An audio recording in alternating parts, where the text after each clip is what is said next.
Un percorso formativo ed informativo dal titolo Sofferenza, il dolore e la morte, le parole che fanno paura, quali parole portano alla speranza, rivolto agli studenti delle quarte classi dell'Istituto Foderà Brunelleschi di Agrigento, ha avviato stamane la seconda edizione del concorso premio Il Mantello, promosso dall'unità operativa Hospice e Clinica del Dolore dell'ospedale San Giovanni di Dio di Agrigento, diretto dal dottore Gerardo Alongi e realizzato nell'ambito del progetto nazionale Cure Palliative e la terapia del dolore. Riteniamo che i ragazzi sono molto sensibili non solo a questa tematica delle cure palliative e della terapia del dolore, ma sono sensibili in generale a tutte le tematiche importanti della vita.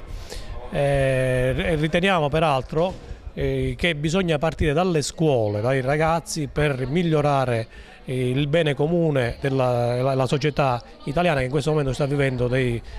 momenti critici. Questo percorso si concluderà l'8 e il 9 novembre al Teatro Pirantello.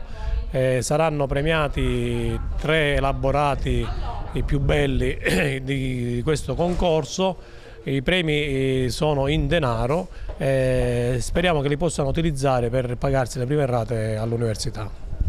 L'iniziativa ha coinvolto 12 istituti della provincia, tra cui l'Istituto Brunelleschi Foderà di Agrigento. È un progetto che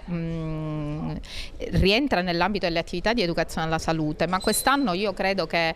possa anche attribuirsi a quelle iniziative votate all'acquisizione della cittadinanza attiva da parte dei nostri ragazzi, perché quest'anno è dedicato alle cure di fine vita e alla terapia del dolore. È un corso di formazione che i nostri ragazzi faranno proprio per affrontare queste tematiche che purtroppo oggi affliggono numerose famiglie, e quando nei giorni scorsi ci siamo occupati di prevenzione del cancro, credo che abbiamo messo un primo tassello in un percorso che all'interno della società oggi i nostri ragazzi si trovano spesso ad affrontare, ed è giusto che l'affrontino con consapevolezza. Quindi queste attività di informazione, che servono anche a far acquisire loro la capacità di affrontare anche i dolori della vita, siano molto importanti nella formazione di giovani in età adolescenziale, che devono crescere e crescere anche con la capacità di affrontare quella che è la vita di tutti i giorni.